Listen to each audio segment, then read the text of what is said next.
मित्रों नमस्कार। प्रज्ञा प्रवाह चैनल में आपका हार्दिक स्वागत है। आज इस चैनल में हमारा विवेच्य विषय है, क्या गांधीवाद आज भी प्रासंगिक है। यह निबंध के साथ जीएस चतुर्थ प्रश्न पत्र का भी बहुत ही महत्वपूर्ण टॉपिक है और दर्शन शास्त्र के द्वितीय प्रश्न पत्र में सर्वाधिक महत्वपूर्ण विषय है। और इसके साथ साथ हम मानव हैं, मानव होने के नाते भी गांधीवाद हमारे लिए प्रासंगिक है, तो मनुष्यता के लिए भी यह बहुत ही महत्वपूर्ण विषय है।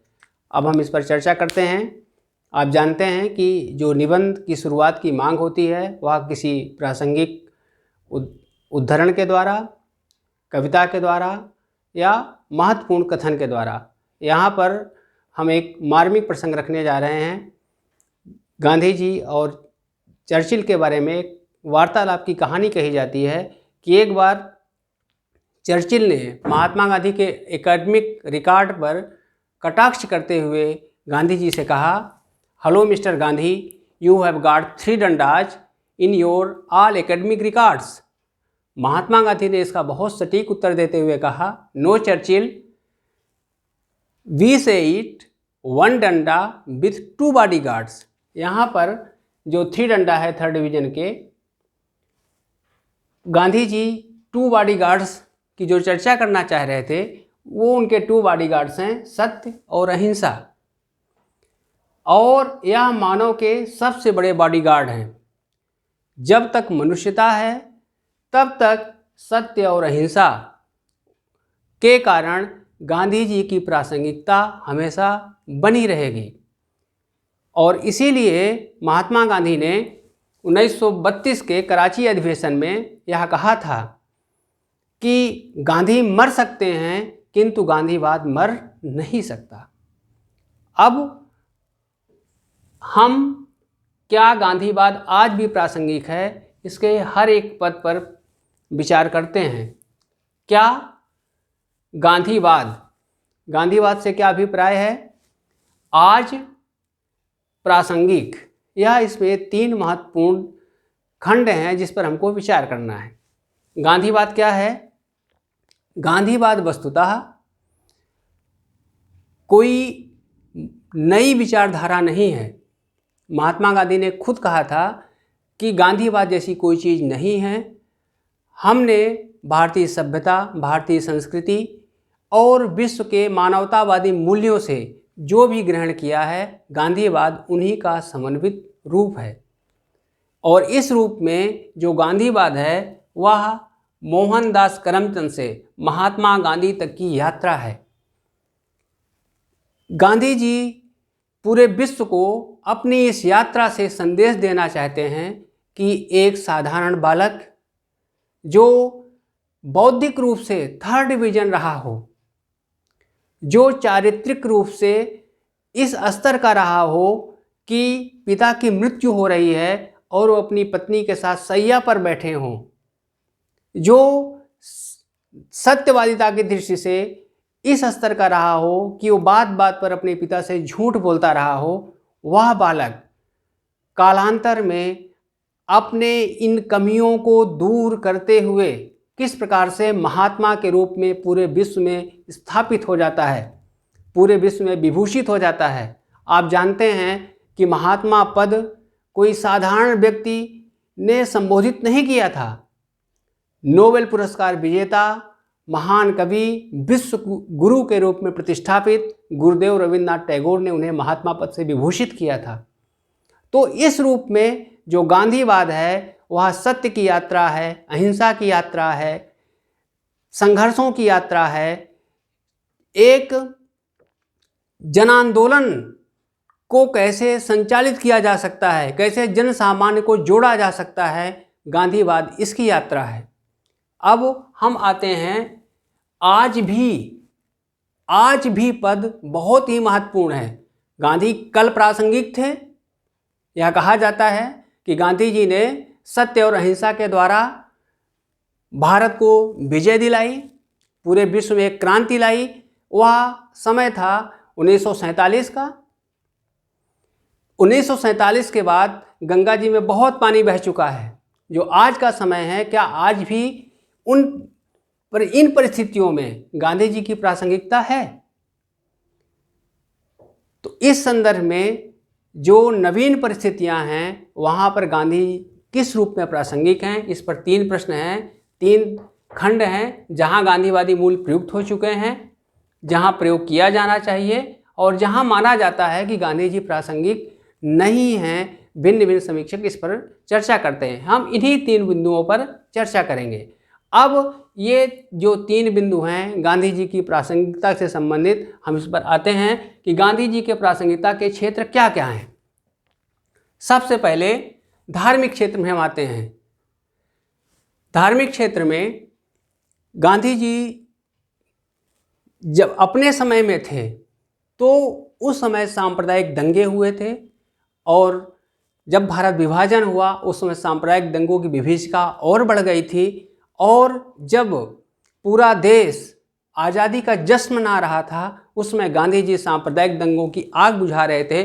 और इसी संदर्भ में नोआखली में जो गांधी जी की भूमिका थी, लॉर्ड माउंटबेटन ने कहा था कि Gandhi ji one man boundary force की तरह खड़े हैं। आज जहाँ भी सांप्रदायिक दंगे हो रहे हैं, गांधीवाद आज भी अपने उन्हीं सौहार्दपूर्ण मूल्यों के कारण, ईश्वर अल्लाह तेरो नाम सबको सन्मति दे भगवान, इस सन्मति का भजन गाते हुए, इस सन्मति का संदेश देते हुए गांधी जी आज भी खड़े हैं। और इस रूप में सांप्रदायिक दंगों के संदर्भ में, चाहे वो 1984 का दंगा हो, चाहे गुजरात दंगा हो, चाहे अभी हाल में मुजफ्फरनगर में दंगा हुआ हो, या भागलपुर का दंगा हो, या भिन्न भिन्न जगह पर धार्मिक आधार पर जो भी विद्वेष हो रहे हैं, सोशल मीडिया के द्वारा विद्रूपित ढंग से प्रसारित किया जा रहे हैं, वहाँ पर गांधी जी यह कहते हुए खड़े हैं कि वस्तुतः ईश्वर अल्लाह तेरो नाम, सभी धर्म एक ही समान है। गांधी जी कहते हैं कि सभी धर्म एक बगीचे के सुंदर फूल हैं और हमें उन सबको महकने देना चाहिए। उनके अनुयायी विनोबा भावे और आगे बढ़कर कहते हैं कि जिस प्रकार से एक सच्चा मातृभक्त अपनी माता की उपासना करता है, माता का आदर करता है, किंतु दूसरे की माता की निंदा नहीं करता, गाली नहीं देता, उसी प्रकार से धर्म भी माता के समान है। जो सच्चा धार्मिक होगा वह अपनी धर्म माता की पूजा करेगा किंतु दूसरे के धर्म को गाली नहीं देगा। और इस रूप में गांधी जी की धार्मिक क्षेत्र में महान प्रासंगिकता है। उसके बाद आता है सामाजिक क्षेत्र। सामाजिक क्षेत्र में गांधी जी ने अंत्योदय और सर्वोदय 2 महान मंत्र दिए, 2 महान आविष्कार किए। और सर्वोदय का अभिप्राय है, गांधी जी कहते हैं कि मेरा लक्ष्य एक का उदय नहीं है, मेरा लक्ष्य बहुतों का उदय नहीं है, मेरा लक्ष्य सभी का उदय है। और इस रूप में वह सर्वोदय का संदेश देते हैं और वह कहते हैं कि यह दोहरा वरदान है। It is double blazing, it blesses both giver and receiver. जो धनी व्यक्ति है, वो कहते हैं पूंजीपति व्यक्ति, जब अपनी पूंजी देता है तो उसका आध्यात्मिक उत्थान होता है और जिसको देता है उसका भौतिक उत्थान होता है। इस प्रकार से यहाँ पर जो मार्क्स का वर्ग संघर्ष है, यहाँ पर वर्ग प्रेम में बदल जाता है। और इस रूप में गांधी जी की अद्वितीय देन, जब तक वर्ग रहेगा तब तक प्रेम को प्रतिष्ठापित करने के लिए गांधी जी प्रासंगिक रहेंगे। उसके पश्चात आर्थिक क्षेत्र में अंत्योदय का सिद्धांत आता है। गांधी जी ने ट्रस्टीशिप का सिद्धांत दिया और वस्तुतः यह सामाजिक और आर्थिक दोनों एक दूसरे से जुड़े हुए हैं। आज जब हम सबका साथ, सबका विकास या अंत्योदय योजना के आधार पर भिन्न भिन्न योजनाएं चलाते हैं, यही नहीं, जो ऑक्सफैम रिपोर्ट है जो बताती है कि दुनिया के 1% लोगों के पास 80% से अधिक संपत्ति है, तो वहाँ पर गांधी जी का यह अंत्योदय का सिद्धांत प्रासंगिक हो जाता है।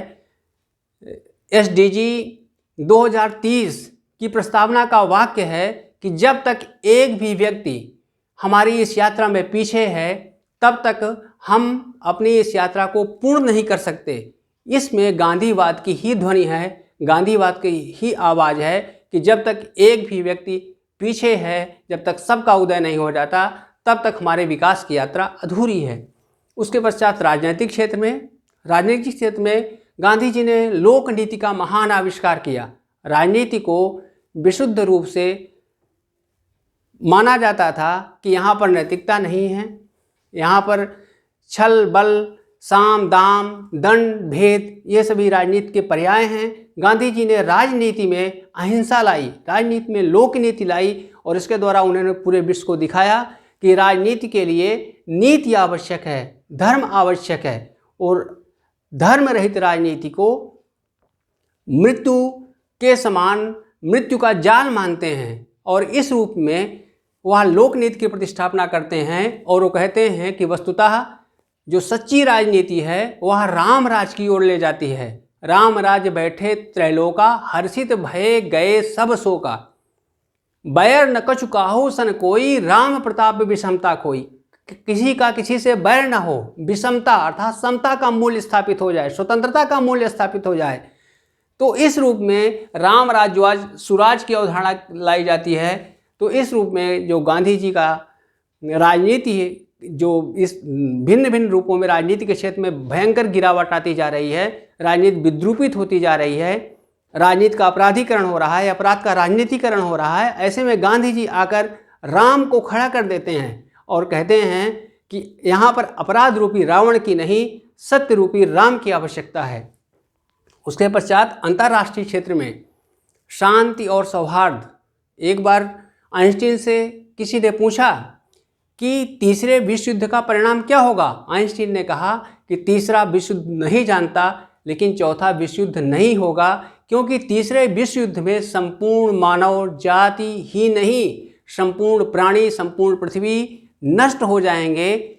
यह धरती परमाणु जखीरों से, परमाणु अस्त्रों से ही इतनी ज़्यादा भर चुकी है कि एक बार नहीं, दो बार नहीं, तीन बार नहीं, पूरी 21 बार यह संपूर्ण पृथ्वी परमाणु के विनाशक हथियारों से नष्ट हो सकती है। गांधी जी ने कहा था, मैं उस व्यक्ति को सबसे बड़ा पापी मानता हूं जिसने अणुबम का आविष्कार किया, और उस पाप की लीला, उस पाप का प्रभाव हम नागासाकी, हिरोशिमा पर देख चुके हैं। और इसी कारण से गांधी जी की प्रासंगिकता हमेशा बनी रहेगी। मार्टिन लूथर किंग ने कहा था कि हमें हिंसा और अहिंसा के बीच में नहीं चुनना है, हमें यह चुनना है कि अहिंसा चुनेंगे या विनाश चुनेंगे। तो अगर हमें विनाश को चुनना है तो हमें गांधीवाद को छोड़ना पड़ेगा, लेकिन अगर हमें अहिंसा को चुनना है तो मुझे गांधीवाद को अपनाना पड़ेगा। और इस रूप में गांधी जी निश्चित रूप से प्रासंगिक बने रहेंगे। मानव गरिमा के क्षेत्र में गांधी जी का संपूर्ण वाद अगर एक वाक्य में निबद्ध किया जाए तो मानव की देदीप्यमान स्वरूप को प्रतिष्ठापित करना है। इसीलिए वह हरिजनोत्थान, अस्पृश्यता उन्मूलन, मद्य निषेध इत्यादि की बात करते हैं। वो सभी क्षेत्र जिसमें मानव की महिमा का, मानव की गरिमा का हनन होता है, गांधी जी उसके विरुद्ध खड़े हो जाते हैं और वो मानते हैं कि मानव दैवीय प्रकाश है। वो स्पष्ट रूप से कहते हैं कि आदम खुदा नहीं है, किंतु खुदा के नूर से आदम जुदा नहीं है। और इस रूप में वह बताना चाहते हैं कि खुदा का नूर हर मनुष्य में प्रकाशित है। जाति, धर्म, संप्रदाय जितने भी प्रकार के भेद हैं, यह भेद तिरोहित हो जाते हैं किसी कारण से। जैसे तमाम बीमारियां लग जाती हैं, हम रोगग्रस्त हो जाते हैं, उसी कारण से वह खुदा का प्रकाश भी हम तक नहीं पहुंच पा रहा है। हमें केवल उस पर्दे को हटा देना है। और इस रूप में मानव को महिमान्वित करने के लिए, मानवतावाद की प्रतिष्ठापना के लिए गांधी जी आवश्यक हैं। दिनकर ने कहा था कि गांधीवाद जगत में आया करने मानवता का उत्थान। इस रूप में मानव की गरिमा के लिए, मानव की महिमा के लिए गांधी जी की महान आवश्यकता है। नेल्सन मंडेला ने गांधीवादी मूल्यों पर चल करके दक्षिण अफ्रीका को नस्लवादी रंगभेद से मुक्ति दिलाई। बराक ओबामा ने बहुत ही भावुक कथन करते हुए कहा था कि अगर महात्मा गांधी नहीं होते तो शायद मैं अमेरिका का राष्ट्रपति नहीं बन पाता, क्योंकि गांधी जी ने अभेदवाद की स्थापना की थी। वो चाहे भेद किसी भी रूप का हो, नस्ल का हो, जाति का हो, धर्म का हो, और इस रूप में गांधी जी की प्रतिष्ठापना हमेशा बनी रहेगी। और अंत में इन सारे गुणों के होने पर गांधी जी प्रासंगिक तो हैं ही, लेकिन ये सारे गुण ना हो तो भी हमारे लिए राष्ट्रपिता के रूप में, क्या हमारे पिता को प्रासंगिक होने के लिए किसी गुण की आवश्यकता होती है? हमारी माता को प्रासंगिक होने के लिए किसी गुण की आवश्यकता होती है, किसी विशेषता की आवश्यकता होती? बिल्कुल नहीं। वह हमारे पिता हैं और राष्ट्र के पिता के रूप में संपूर्ण भारतवर्ष के लिए वह हमेशा प्रासंगिक थे, प्रासंगिक हैं और प्रासंगिक बने रहेंगे। इसी संदर्भ में सोहनलाल द्विवेदी ने कहा था कि युग परिवर्तक, युग संस्थापक, युग संचालक है युगाधार, युग निर्माता, युग मूर्ति तुम्हें, युग युग तक युग का नमस्कार। युग परिवर्तक, गांधी जी ने पूरा युग बदल दिया। युग था हिंसा का, युग था तानाशाही का, युग था हिटलर का, जिसने लाखों लोगों की हत्या करवा दी। लेकिन उस हत्या रूपी युग में गांधी जी ने अहिंसा का मूल्य स्थापित किया, सत्य का मूल्य स्थापित किया, युग संचालक। और उन्होंने मानव को वह मूल्य दिया कि जिससे आज पूरा युग संचालित है। और इसीलिए संयुक्त राष्ट्र संघ उनके उस मूल्य को स्थापित करते हुए उनके जन्म दिवस को अहिंसा दिवस के रूप में, विश्व अहिंसा दिवस के रूप में मना रहा है।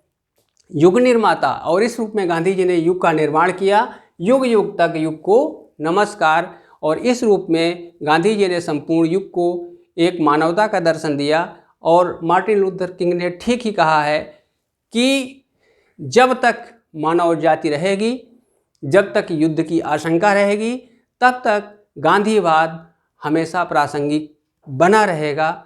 इसी के साथ हम अपनी बात का समापन करते हैं। आपको इस गांधीवादी मूल्य को और आगे बढ़ाने के लिए इसे सब्सक्राइब करिए, लाइक करिए और अधिक फैलाइए, ताकि आपके साथ मानवता का भी उत्थान हो सके। धन्यवाद।